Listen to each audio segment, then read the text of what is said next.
It's time now for Countywide, a special presentation of Yavapai Broadcasting News. Join News Director Paul David and News Editor Philip Katafamo as they talk with our community's leaders, newsmakers, and people in the know. You'll hear about the hot topics in Yavapai County that affect all our lives. And now here's today's Countywide.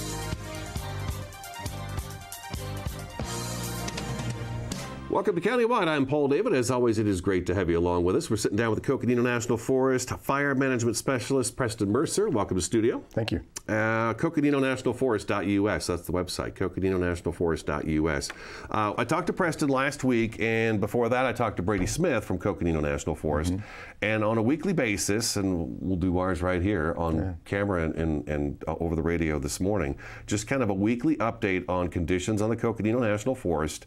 And then you mentioned in last week's cut that we did with you that broadcast burning might be coming along soon if the conditions stay dry and everything. Right, and it's coming down pretty good right now, so that's a good sign. But we are going to do weekly updates with the Coconino National Forest, and we'll get updates from the Prescott National Forest as well. So our two main forests in our area will know weekly as to what's going on. And your guys' goal with this weekly kind of update is to do what for us and the public? Really just to inform the public of what's going on. We kind of want to have the public on the same page that we're on as far as smoke production, prescribed fire, really the seasonality of where we're at with fire season that's rapidly approaching, even though it's raining outside now. It's going to be here at some point this summer, and just try to inform people as much as we can. I think we always say it's not whether or not wildfire season is going to happen, it's just when. When, right. And I think we've even backed off that now, and said it's pretty much year-round. It just depends on what part of the state you're in. Exactly. If there's not snow on the ground in northern Arizona, in the Ponderosa Pine, it can have and sustain a fire. How long does it take for that wind? Because the spring winds are coming too. I mean, we get our spring rains sometimes, but and it looks like we're starting to get those, which is a good thing. But the winds always accompany these spring rains, and they just suck the life right out of the forest. Wind changes things rapidly, especially wind with sun. It can change things within 4 or 5 days, from a very low to moderate condition to moderate to high in just a matter of a week. So we monitor those things very readily throughout the spring, especially because springtime is usually when things change the most rapidly. Days are getting longer. There's a lot more sun. The angle of the sun's different. It's heating the ground more, and all the surface fuels from a more direct angle instead of sideways. It's getting to be more on top of the fuel bed, and the wind, boy, it sure saps the moisture out of things quick. Yeah. Now, the forest roads, a lot of them are closed right now, the Coconino National Forest. Yes, pretty much everything on top of the rim is still closed because we did have a really good snow early winter. If you remember the November Thanksgiving-ish storm. They kind of closed a little earlier this year, it seemed like. Yeah, we closed a lot of things early, and to the detriment of some of the elk hunters. There was an elk hunt that started the day that snowstorm hit, and they didn't like us closing roads. We actually kept roads open to help facilitate getting those people out of the woods. But immediately after that, we did shut down a lot of the roads because there was 3 feet of snow in places. That stayed a long time. However, we were trending pretty dry up until today. It started raining today, but for the last 2 months, it's been fairly dry. Yeah. February was pretty bad. And I don't know that January had too much in it. A little bit here and there. We didn't have much in January at all. It was really a dry January. I want to say up until we've had this rain coming in early March here, it's been a few storms that have actually thought they were going to hit. Yep, and they didn't. And they just didn't transpire. We had roughly 3 different good disturbances this winter. The first one was huge, and then we had a couple of inches after that. But overall, kind of a moderate winter. I wouldn't say it was wet, it wasn't dry, it was just kind of a moderate winter. The good news is there's still moisture in the soil prior to this rain we're getting now, which is going to be very beneficial going into the summer months. Now, you guys have got to be in total contact with the southern part of the state, because that's how we see the wildfire season kind of kick off. You'll see the mountains down south getting hit by wildfire, and then you can slowly watch it. And I know you usually notice about Black Canyon City, Sunset Point, when you start seeing those grass fires pop up, it's like, okay, it's getting pretty close to home now. Yeah, everything below 4,000 feet generally burns first, especially the lower deserts, anything 3,000 feet and below. Do we know how they're doing right now? Well, they're greening up from the precip that we have had, and then this rain is going to green up even more. So really, it's kind of a double-edged sword when you get the spring moisture in the desert. It really helps out in the timber, but when in the lower elevations, it grows the fine fuels, the grasses and the herbaceous fuels. It really flushes them out because the sun's out, the temperatures are coming up. Soil temperatures are such that it's really prolific for grass to grow. And then late April, all those grasses pretty much brown out, and then they're pretty readily available to burn in May, typically in the lower elevations, 3,000 feet and lower. And that's typically what we see. Like you said, you're astute with your observations of the fires progressing towards Black Canyon City, and then, you know, oftentimes we have the Sunset Point rest area that has burned. I don't know how many times that's I know, burned. I'm always surprised there's something there to burn, but those grasses come back fast. They come back very fast. They like that fire. They do. And, they love it. And this rain that we're getting now, we're talking up to 3 inches of rain in some places in the next 4 or 5 days. That's going to grow a lot of grass in the desert. So, you know, the wonderful thing about moisture is it really helps us out, and it's kind of a double-edged sword in the desert because it will provide a larger and more sustainable fuel bed for fire for May and June. It's so fast, too. I mean, you can literally drive by a spot, and a week later, there's nothing there, and then a week later, there's 3-foot-tall grass there. I mean, it happens fast in the state. 4 or 5 days after a rainstorm, and you get some sun, and it is amazing how fast it greens up this time of year. Yeah, the plants and animals in Arizona, it's like, okay, time to grow. We got water, we got food, let's do it. The Sonoran Desert's an amazing place, and you know, it's really interesting, too, where we live. We can see the Sonoran Desert all the way up into the subalpine on the peaks within an hour drive, and it's interesting to go through some of those different biomes and watch it as the year progresses in different seasons. But this is a really interesting time of year with moisture and seeing how fast things transition. But you know, don't be caught off guard when a week later, you know, and especially in May, it's really dry. If it dries out that fast too. Yeah, the 30 and 40 mile an hour winds. I noticed that, like over in Prescott Valley, Chino Valley, they've got the grasslands that the antelope like so much. Yeah, and that's always a good sign. And then you start seeing those what is it? Don't drag. What's the slogan? Chains, yeah. Make sure you're not dragging the chains and the metal and stuff like that, and you'll start seeing some of those road fires. Prescott Valley actually had a few of those roadside fires just a couple weeks ago, so it's already showing that it doesn't take long for this stuff to dry out, and it does. It's going to happen. It's just a matter of time. You know, one thing we do have, interestingly, going for us in northern Arizona, and we talked a little bit about this before the show started, but we didn't really have much of a monsoon, so there's really not a lot of residual grass in northern Arizona. So basically from the Mogollon Rim north, we didn't have much of a monsoon season to grow a bunch of grass that's still there. Typically we have a pretty good grass crop that's there if we have a good monsoon. So what really I think is going to happen in the ponderosa pine is I think the ponderosa pine is going to burn pretty well in the summer, in June, because it's always dry in June. It's just a matter of what happens between now and June that's going to dictate the severity of the fires that we get. We're going to get fires. We just don't know if they're going to be large fires, catastrophic fires, or just small and easy to manage fires at this point. But below the rim, you know, down on the Tano National Forest, the Coronado National Forest, some of those places in the lower deserts, they had a little bit better of a monsoon season than we did. So they have a bit of a residual grass crop and a new grass crop growing underneath that. So that could potentially play even more into their fire season. Yeah, I guess Tonto National Forest was one of the first ones to go into restrictions last year as well. They typically but then again, are. You know, they reach down to the Phoenix area as well. So. They're right on the metro edge, and they have a lot of people that come visit, and you know, typically they get a lot of human-caused fires. So they're really quick to go into restrictions, but for good reason. Okay, let's take our first break. Fire management specialist for the Coconino National Forest, Preston Mercer, is in studio today. Website is coconinonationalforest.us. This is Countywide. We'll be back in just a couple minutes.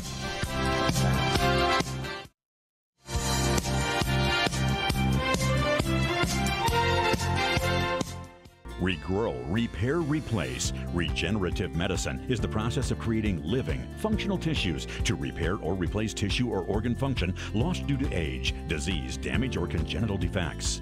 Dr. Forrest Lanchbury and the team at Sedona Regenerative Medicine specialize in finding relief for patients suffering from chronic pain. Contact Sedona Regenerative Medicine to learn about anti-aging medicines that will help your body heal itself. 928-282-2520 or SedonaRegen.com. Starting in the late 1920s, Grandpa Gettle and his brothers laid the groundwork for what would become a family legacy. Almost 100 years and 100 patents later, Gettle's High Desert Mechanical continues to raise the bar of quality heating, cooling, and plumbing products and services in the Verde Valley. Call Gettle's High Desert Mechanical Heating, Air Conditioning, and Plumbing at 567-2200 or online at GettlesHDM.com, providing solutions for your comfort. Don't settle. Get Gettles. With too many senior homeowners falling short in their retirement dreams, there may be great news for you. A reverse mortgage may be the answer. The flexibility it provides may help you with your retirement dreams, peace of mind, and quality of life in your retirement. For your in-home, no-obligation consultation, contact me at 928-225-7418. That's 928-225-7418. Or you can find me at Facebook at Jim Hostler, Reverse Mortgage Specialist.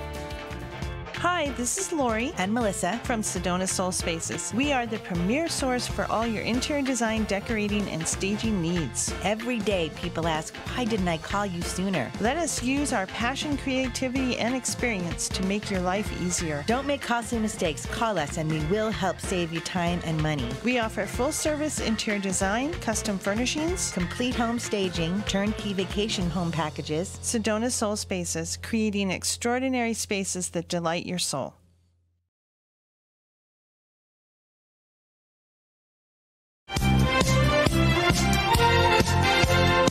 Welcome back to Countywide, talking with the Coconino National Forest about upcoming wildfire season, prescribed burn season, all that's coming on. Preston Mercer's in studio today, CoconinoNationalForest.us. It is one less spark is the slogan we were looking for in the first segment. One less spark, don't drag your chains, make sure anything metal's not dragging, especially along the side of the road. Not much we can do about catalytic converters falling apart in vehicles and brake sparks and stuff like that. So, but think about those things down the future when things do start to dry out. Now, last week when I did the little interview with you, broadcast burning is something we're going to be seeing here, and you guys have been doing a lot of it over the last few years. Between management fires and broadcast burning, there's been quite a bit going on. Yeah, Coconino National Forest, typically for the last 5 or 6 years in a row, we've burned roughly 40,000 acres a year on the forest, broadcast. Is that above what normally was being done?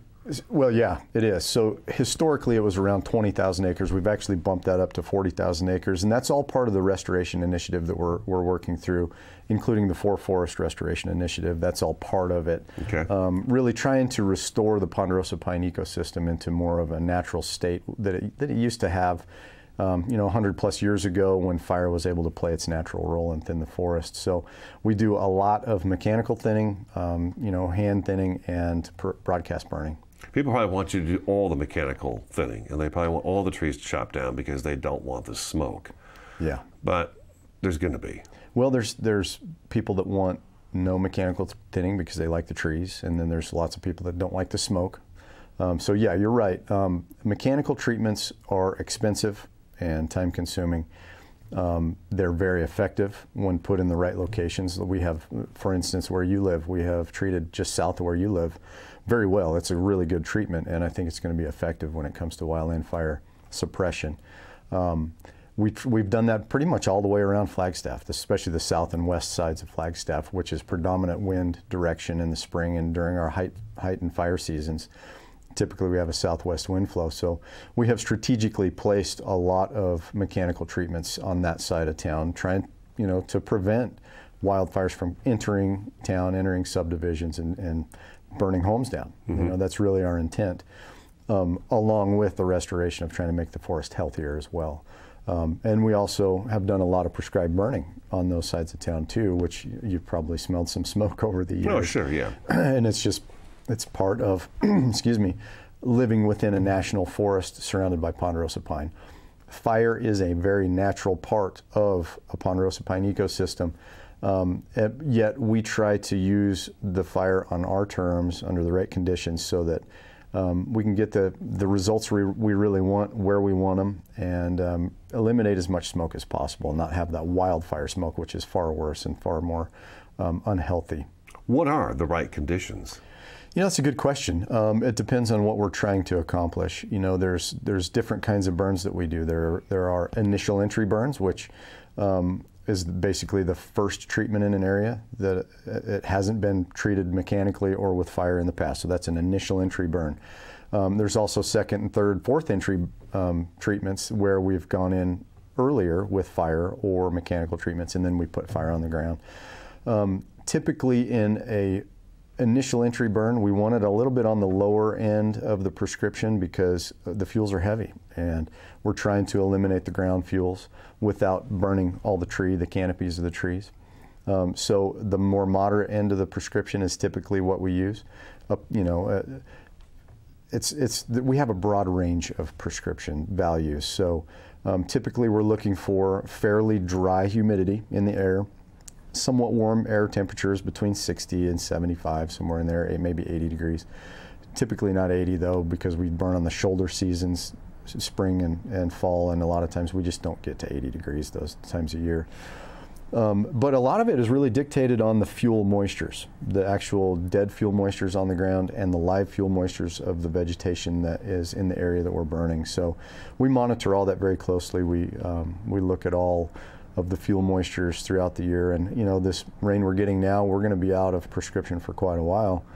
Everything's going to be too wet, for quite a while. But things change quickly in the spring, as we talked earlier, with the days getting longer and the wind coming. Things could change within the next 2 weeks where we could be in prescription if we get some really nice days and some wind to dry things out. Now, prescribed burning, you try not to burn multiple days in a row, especially, and you mentioned the winds out of the southwest. When the winds are not out of the southwest, it throws me for a loop when I'm doing the forecast or the news, because it's usually always out of the southwest. It's almost always, yeah. When I see north, then I know it's going to be cold. So, and that's typically after a low pressure or some weird disturbance. We'll get a northerly wind for 24 hours or maybe a little more. And the wind is a strange thing here. I know at Oak Creek Canyon it blows from the bottom of the canyon to the north, and at night it turns around and blows from the north of the canyon back down south. And it's just it's an unusual thing.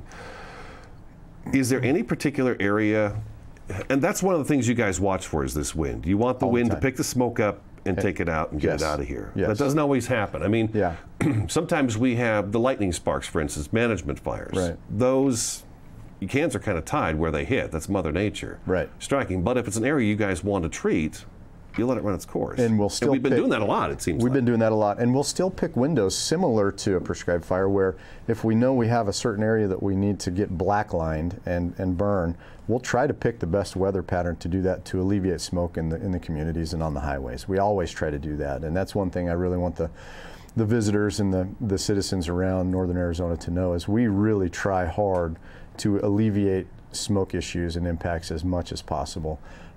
It's nearly impossible to not have any impacts. When you have fire on the ground, there's going to be smoke somewhere. It's going to go, and during the day it's going to go somewhere, and at night it's going to settle somewhere. But we are always, especially in prescribed fire season, trying to eliminate as much of that impact as possible. Really by looking at the weather patterns, the forecast. We're talking with the Weather Service all the time, and trying to coordinate as best we can with neighboring forests as well, because oftentimes their good window is the same as our good window of opportunity to get the same acres. And sometimes it's not our smoke that settles in Flagstaff, sometimes it's a neighboring forest that does. And but we do try to coordinate that as best we can and alleviate the public from having too much impact. And like you said, we try to do bigger acres in one day versus small acres over a week to eliminate that day-to-day impact. Right. Okay, so let's take our second break. CoconinoNationalForest.us is the website. Fire Management Specialist Preston Mercer in studio today. Stick around, countywide back in just a couple minutes.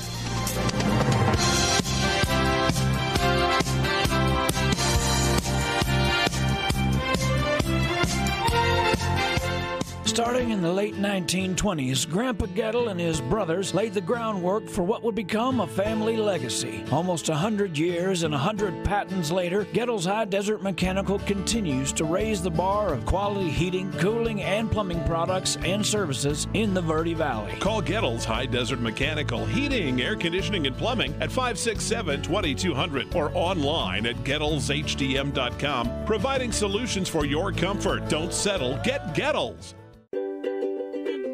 Hi, this is Greg at Verde Solar Power. You know, Arizona has lots of clean, renewable sunshine, and we want to help you take advantage of it with our quality solar installations, and we offer to beat any written offer on a residential solar electric system. So bring us your electric bill and let us show you how solar power will save you money. We're located conveniently here in the Verde Valley and are dedicated to helping the valley go solar. So remember, the energy solution comes up every morning. So, I just moved in with this family, and it's embarrassing. The little one, he likes to go outside and crawl around in the giant litter box. I don't know what he's doing. I mean, I was born, and I knew how to use the litter box. Look at that! That's disgusting! Oh, poop already! You're making me nervous. Oh, okay, I can't look at this anymore. I really hope he grows out of this, for his sake. Orkin has pest control down to a science. When your business chooses Orkin's Precision Protection Program, you get a tailored pest control program for your specific industry and environment. Your business can benefit from over a century of experience, training, and scientific knowledge that define the Orkin man. Maximum protection, minimum exposure, backed by one of the industry's most comprehensive guarantees. Choose your locally owned and operated Northern Arizona Orkin and get more than an exterminator. Get an expert.